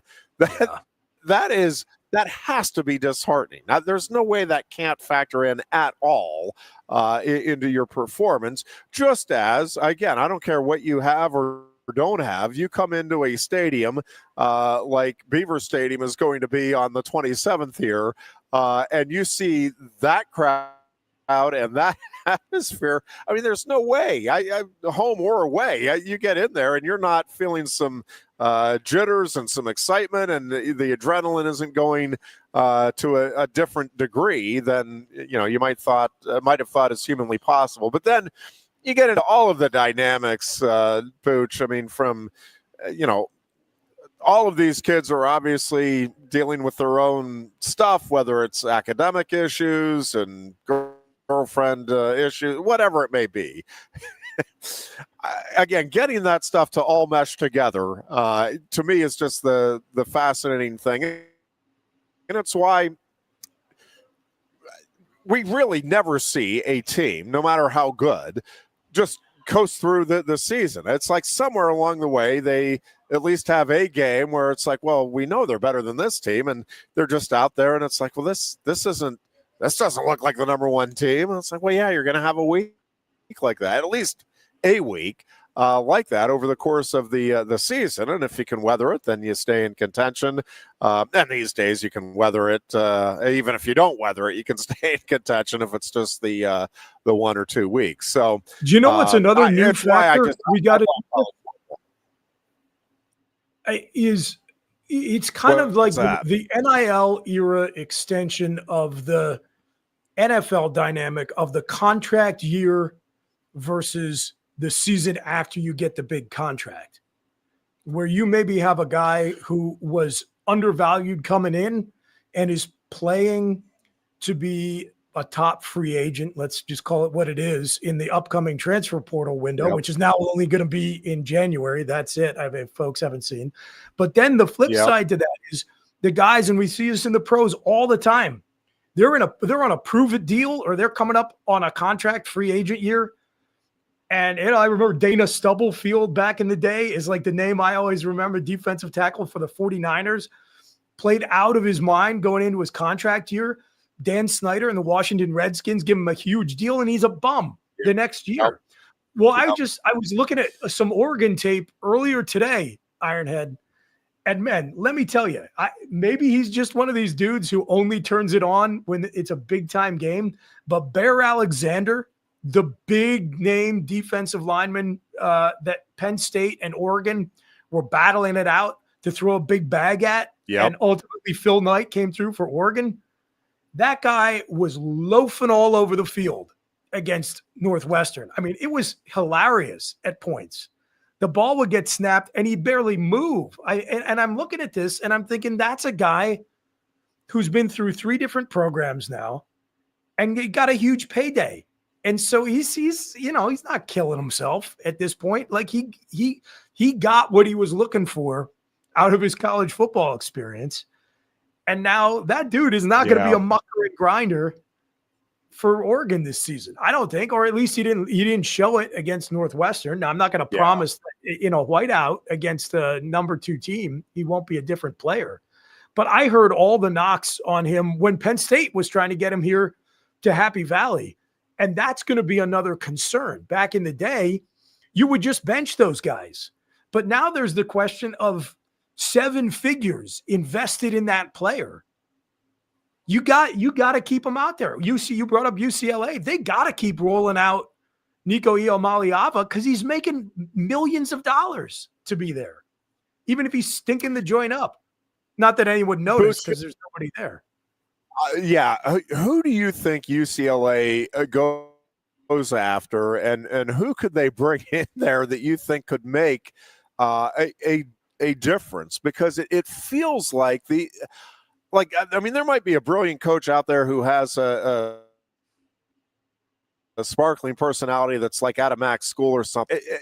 It's hard for me to imagine them not making a splash, or at least trying to make a splash with this hire, because even if it is a great coach with a great personality and a great resume, if it's not a splash hire, I'm not sure how much movement you can make in the city, let alone the conference, let alone the nation. I mean, I'm really curious. We brought up Deion Sanders as at least a name. I don't know what UCLA folks would think about it. I don't know how it would or wouldn't work. I think it would be an intriguing get if they were able to get it.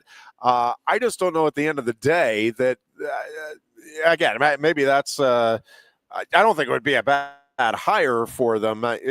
Compared to anything else they, I think, could reasonably do right now. I'm just not sure.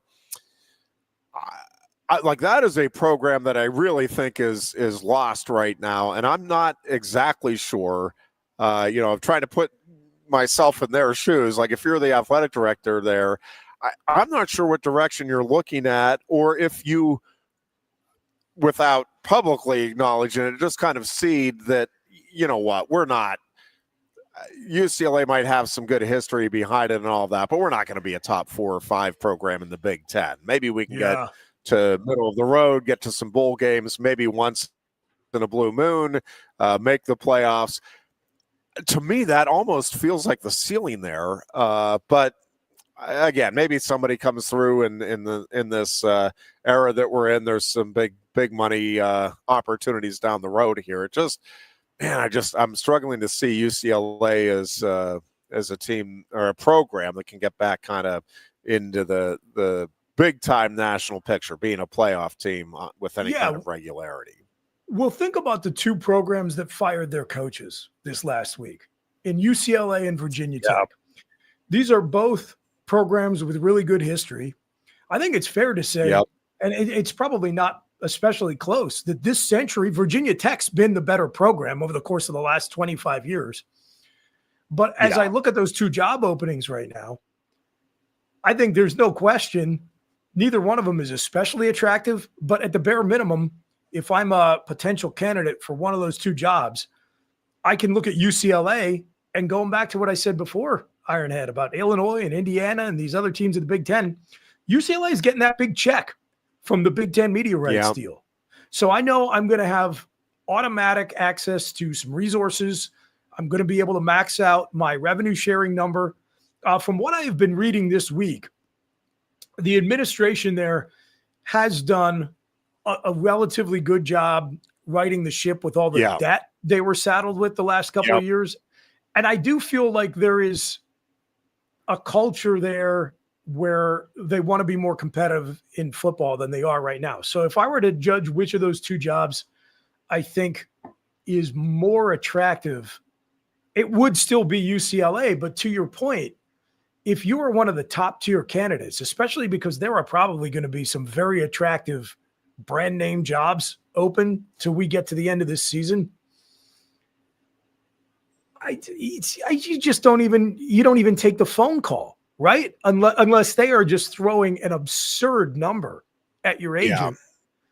It kind of reminds me of, like when the Cleveland Browns head coaching job opens up. I always just think to myself, man, if I were an offensive or defensive coordinator in a good organization, I wouldn't take that call. I wouldn't take the Browns job just so I could say I was a head coach. I'll tell you an interesting wrinkle in all of this. There are 2 guys that I, of course, am following closely because they're both former Philadelphia Eagles who got into head coaching this year in Michael Vick and Deshaun Jackson. Now, Deshaun Jackson is a Cal guy, but he's from the West Coast and he knows LA. And he's having some success at Delaware State. Neither one of those guys is ready to make a jump after one season. But let's say we can take the careers of both of them and project forward a few years and say, let's say they're both putting up respectable results at programs with no resources or history or anything. Yep. You kind of feel like both of them would be interesting names for those openings. Like I think Deshaun Jackson, I think, is a future head coach at one of those West Coast programs, whether it be he goes back home to Cal, or, UCLA, or maybe even USC, depending on how his career goes. And there are always going to be some people in Blacksburg who have their eye on, bringing Michael Vick home. I think that one's a little bit more dangerous for a variety of reasons. You really just you run the risk of the Scott Frost effect, where you tarnish the legacy of one of your most beloved alumni. Yeah. So if I were somebody's agent and I was saying, okay, the only two jobs we're getting called for are UCLA and Virginia Tech, I don't even know if I pick up the phone for Vatek. But UCLA, you're in LA, you've got that Big Ten media money rolling in, and maybe after the debacle of the last few years, you've activated some boosters who are on the sidelines. Like a guy like Danton Lynn, who is the defensive coordinator at USC right now, Penn State alum, was the DC at UCLA 2 years ago. I think he's got to be probably a top 2 or 3 candidate for them.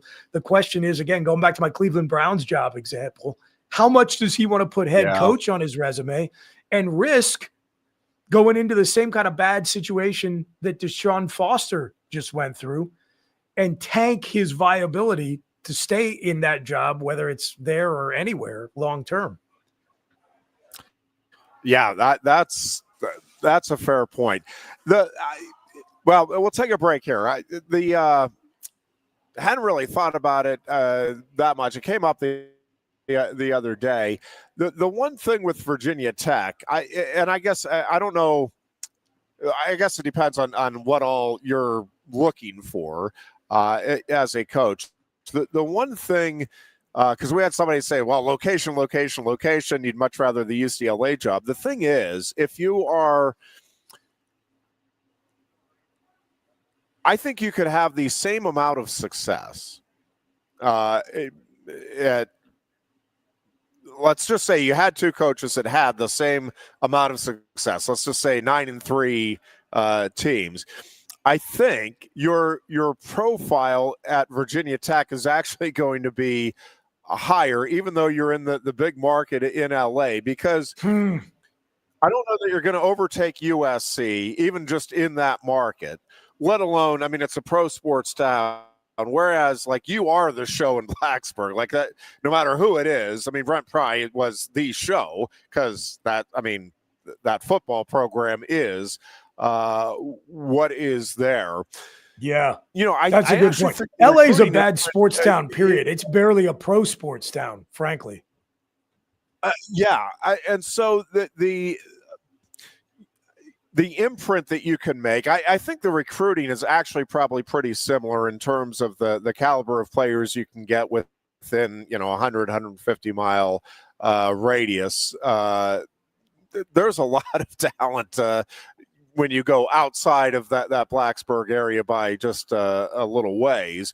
Obviously, lots of talent in California as well. I don't know. It's interesting. I guess, again, it's partly what you're looking for, what you think you can do. Because I'm looking at it from, and maybe I shouldn't be, but I just think it's a Herculean task to try to move up into even the top 6, let's say, in the Big Ten right now. If you're taking over a UCLA program that is where it is right now, I don't think it's that difficult to get into the top 3 in the ACC. Again, if you're a good coach, I think you can be a really good coach, dynamic, do a good job recruiting and all of that. And I still think really hard to get into that top 5, 6 in the Big Ten right now because of what's established and what the other programs have cooking. I think in the ACC, again, especially when you look at Clemson maybe faltering a little bit, Florida State overall maybe faltering a little bit. Miami seems like it's cooking right now, but I would think, I'm looking at that, I'm saying, if I go in and do a good job, I can get us into the top 2 or 3 anyway. And if you're there, I mean, it's one little step to being the big dog in the conference. I just think it's a much more difficult, bigger climb in the Big Ten. That's a good point. Just to get into to be a playoff team. And again, if you're looking, I don't know if you take those jobs with the idea that those are stepping stone jobs, but if you do, again, to me, it's going to be easier to make your hay and make a name for yourself at Virginia Tech than UCLA, which isn't to say it's going to be easy at either of those programs. I'll give you a little exercise for during the break, Ironhead, because my friend sent me this last night, and it blew my mind. I had completely lost perspective on this. Look up, just Google Virginia Tech's record by year. It has been a decade of really mediocre football for them. You lose, again, you just lose track of how long it has been, because it's all the way to the end of the Frank Beamer era. It was starting to tail off for them. They had 1-2 year stretch in the last 10 years where they won 10 games and then 9 games the following season. It's the only time in that whole 10-year block that they won as many as 8 games in back-to-back years. Like they would have an 8-win season, and then it would be like 6 or 5 the following year. They have kind of dug themselves a hole that they now have to dig out of, as they have fallen behind, like probably, to your point, at least 5 or 6 programs in their own conference in terms of resources. And then they've got Maryland nipping around in there. And of course, like Penn State plays big in the DMV, and you've got some of the other Big Ten schools dipping in there. It's tough sledding. Well, and I'm telling you, the other side of the coin there was Old Dominion and what Ricky Ronnie's doing there. And I'm telling you, Old Dominion is like that is a program that is, maybe on that James Madison track. Yeah, somebody asked me if to take the call, and I was like, why would he leave ODU? Right now, I'm with you. I guess the reason why is because Brent Pry's getting paid $6 million to sit on a beach. I get it. So, I mean, like he would take it with the understanding that, maybe I'm going to get fired in 3 years, but I'm going to make a lot of money by getting fired. I get it. I don't know. I always just think like I value stability, Ironhead. I've lived in Happy Valley for 28 years. So to me, if I had a good thing going, like Ricky Ronnie seems to at Old Dominion, like they seem to be happy with him. He seems to be happy there. Yep. Why not just keep working at a job where they want you to be there and are not constantly looking for reasons to fire you? Yeah. Kurt Signetti was another name that came up going back to the UCLA job, which would be fascinating to hear somebody if he were to take that, to come in with the the confidence that Signetti has expressed. It would be wild to see. Now it feels like it's a little out of his, although Indiana feels a little out of his wheelhouse in terms of the recruiting footprint. But I mean, but maybe I don't know. I think that would be an intriguing name at least to throw into the mix there as a possibility.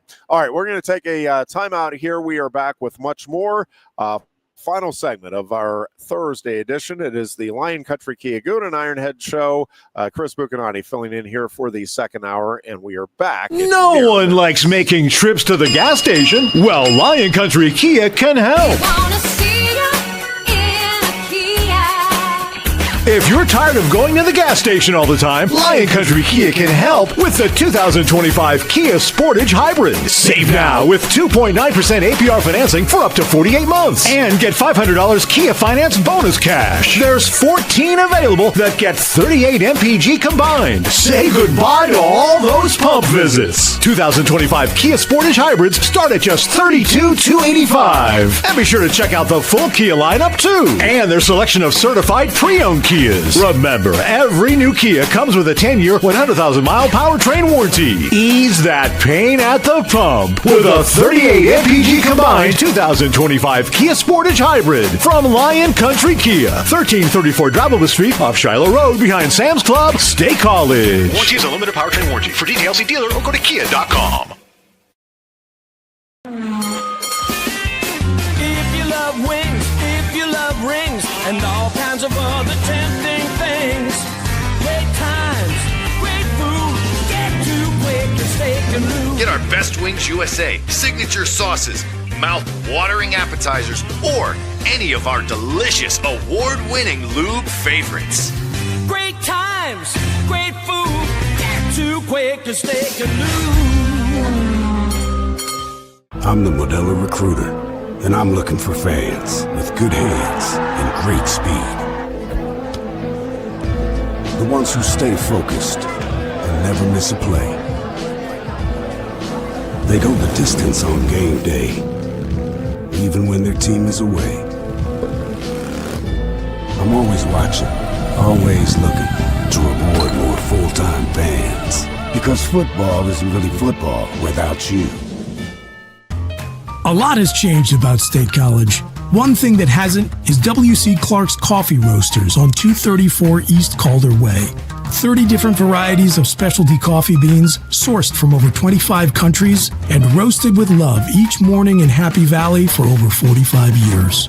They'll ship their fresh roasted coffee from their doorstep to yours. Order online at statecollegecoffee.com. That's statecollegecoffee.com.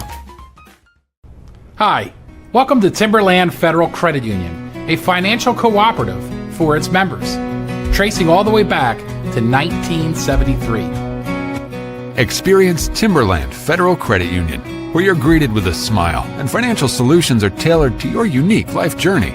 Here, we're not just financial professionals, we're your neighbors. People invested in your financial needs, literacy, and empowerment. Your dreams matter to us, whether they're about buying a home, growing a nest egg, or embarking on new adventures. TFCU draws from the past and invests in the future, offering modern tools like online banking to give you the freedom to manage your money practically anytime. Additionally, we're passionate about giving back both time and resources because enhancing our community is at the core of why we're here. Visit TFCU in person or online to learn more about our services and apply for a membership today. WFXX, once again, your sports radio. Broadcasting live, loud and proud from Central PA Sports Authority, WFXS America. 98.7, the Fox, State College, the Goon and Ironhead. And one final segment on this Thursday edition of the bye week for the Nittany Lions. Of course, a week from Saturday, it's the whiteout game against Oregon, but Penn State with a little extra time to work up the game plan here for the Ducks. Again, I think it's a fun weekend of college football for Penn State fans to take in.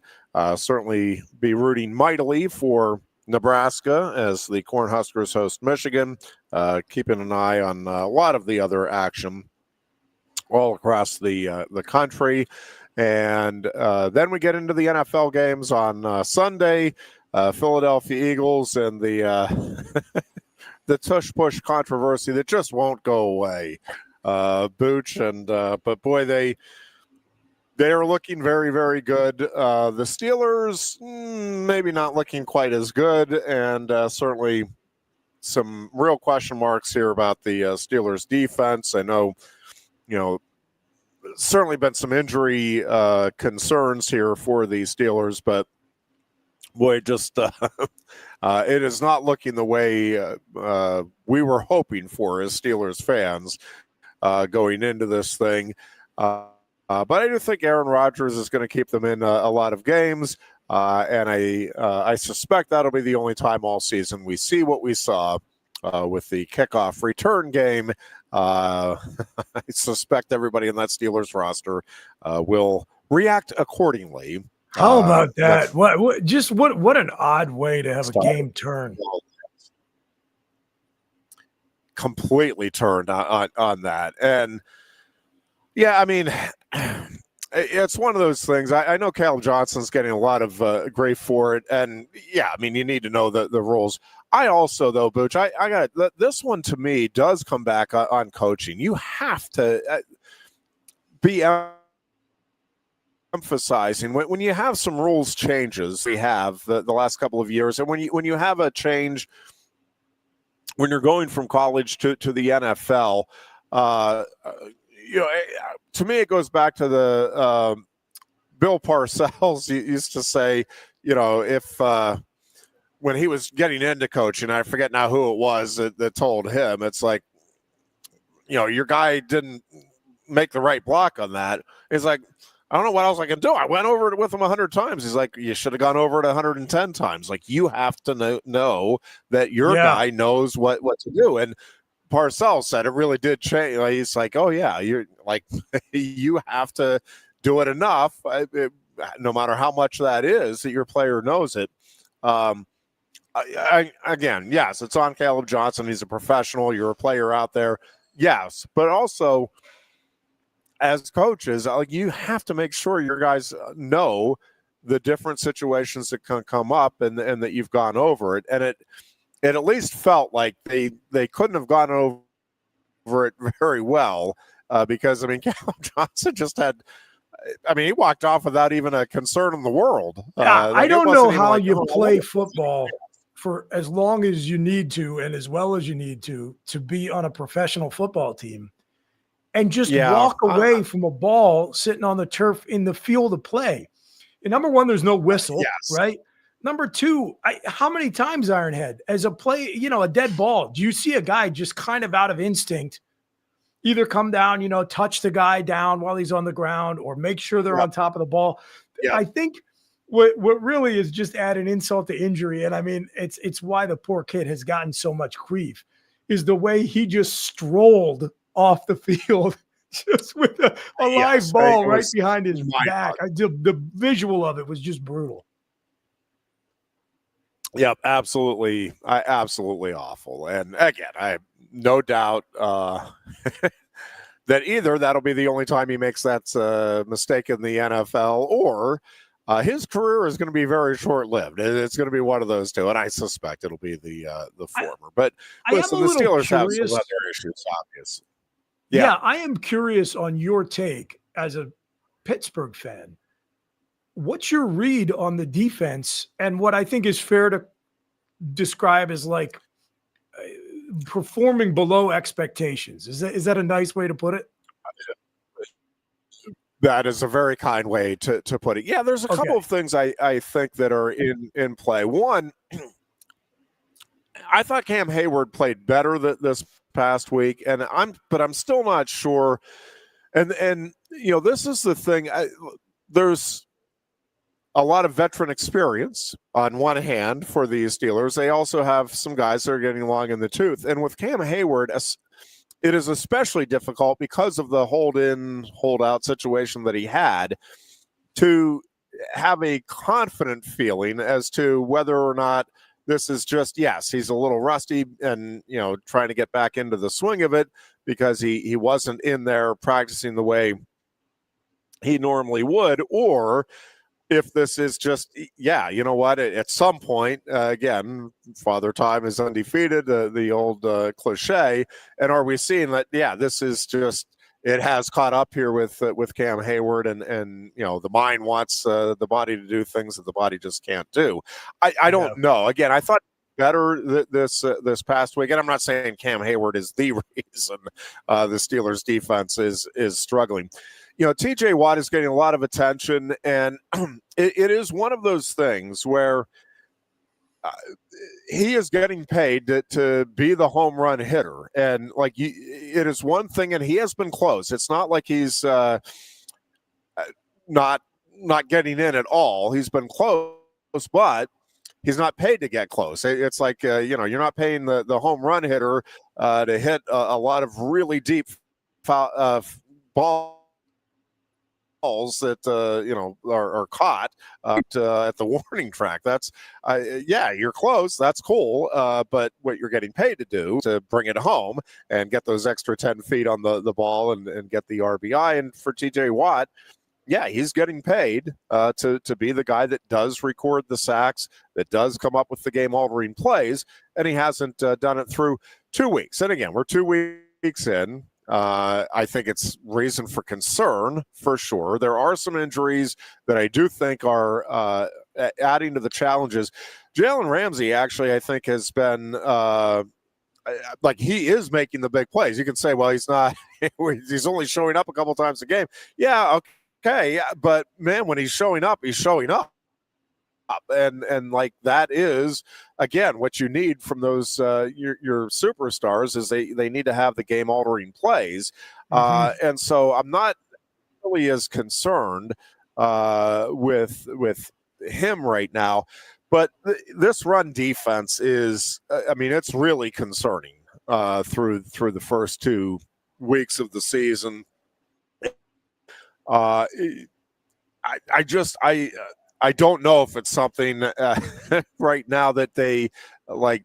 All right, as they get some guys back and get healthier, is this thing going to improve? And Cam Hayward gets more acclimated. I mean, I guess I'm at a point where I'm certainly not giving up hope, and I think this defense still has a chance to be good. I don't know about great, but I do think there's also a big feeling now that, yeah, you know what, this defense, it has aged itself out of being great, and they're going to need to revamp, and it's going to be a rebuilding project on that side of the ball. I wondered if you would bring that up, only because, obviously I'm not following it as closely. I didn't get to see any of their game week 1. And when I watched them last week, I just thought as a casual observer, these guys are looking a little half a step slow. They're looking like they're getting a little old. And the issue is you cannot devote as much of your salary cap to that side of the ball. That's the thing. And not get better results out of it, because you are in fact handicapping your offense in order to devote those dollars to defense, which means you've got to be playing elite level defense almost every week.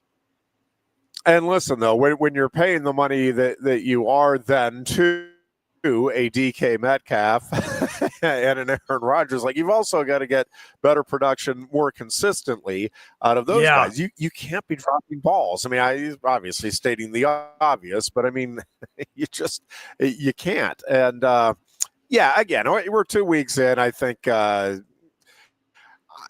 Steelers are kind of what I thought, and I think most of us thought they were going to be, and that is they're going to be around a 500 team.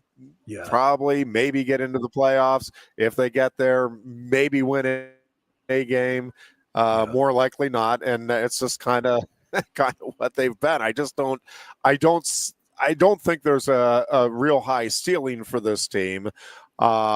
And again, I also don't think they're going to be one of the worst teams in the NFL. But again, it's frustrating because it just feels like you've been kind of in this revving the engine in neutral here. That's the hamster wheel the Steelers have been on for years now.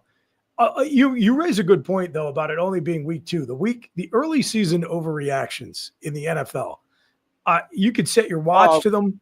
They're almost always unreliable. It always cracks me up. You said you thought the Eagles have been looking good through 2 weeks. I don't disagree. They just beat Patrick Mahomes and Andy Reid at Arrowhead Stadium, but you clearly don't follow any Eagles accounts or fans on Twitter because they are proving out the old Mike Schmidt quote, which I love, which is Philadelphia is the only place on earth where you can experience the thrill of victory and the agony of reading about it the next day. If you would have looked at the Eagles fans' reaction on Monday morning, after Philly just went to Arrowhead Stadium and beat the Kansas City Chiefs, who have been the most dominant franchise the last 7 years, you would have thought they lost. It was just insane how emotional people get from week to week in what is now a 17-game regular season. It's just, I don't know how these people don't have a cardiac infarction by the time we get to like week 12. Well, and who's to say they won't? But we, as Penn State fans, get to just sit back, relax, and enjoy the weekend. Booch, thank you for filling in the second hour today. No sweat. And we look forward to listening to your show coming up tomorrow afternoon as well, Monday, Wednesday, and Friday afternoons. The Dear Booch is on from 2 to 3 here on Sports Radio.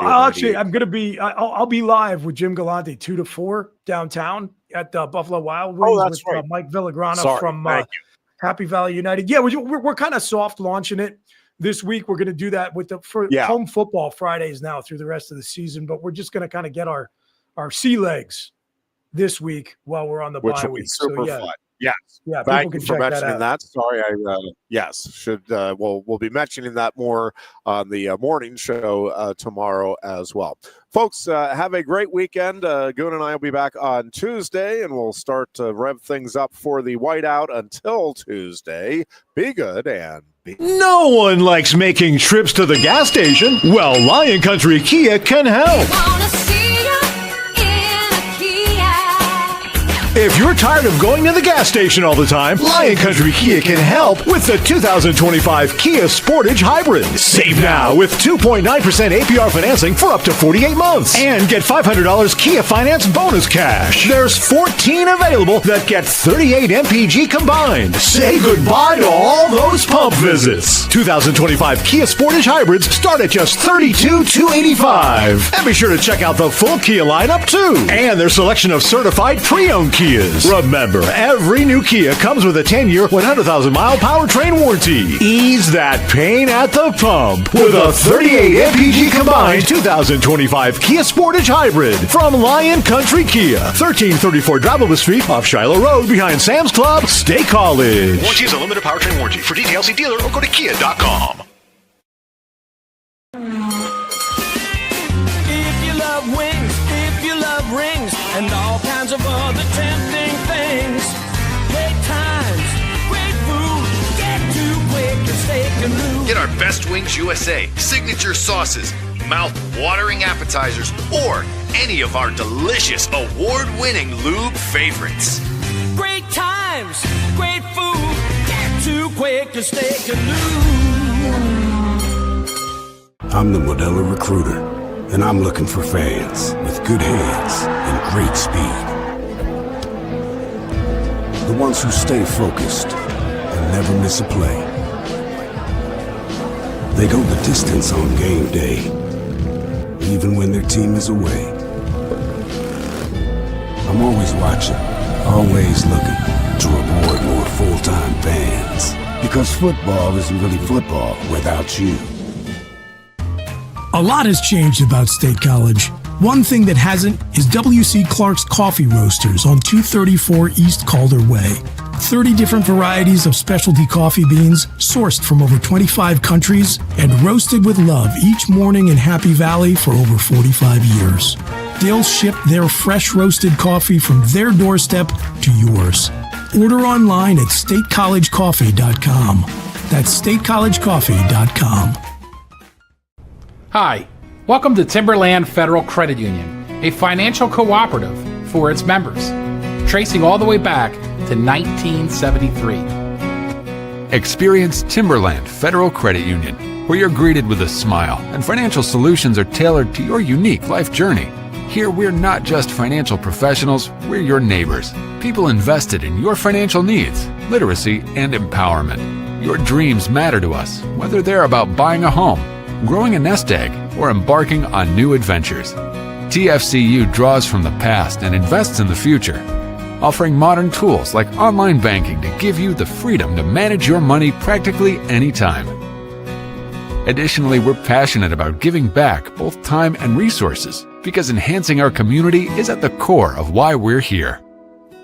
Visit TFCU in person or online to learn more about our services and apply for a membership today.